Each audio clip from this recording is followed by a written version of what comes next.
Ya ne bunu abdestine istiyor dedi. Keşke değil o.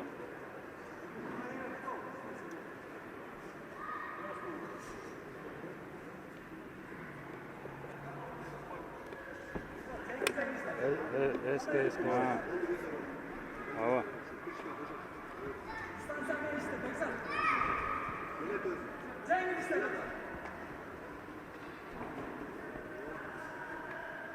Kokusunda bir abi yok benim.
Бойцы свидетели.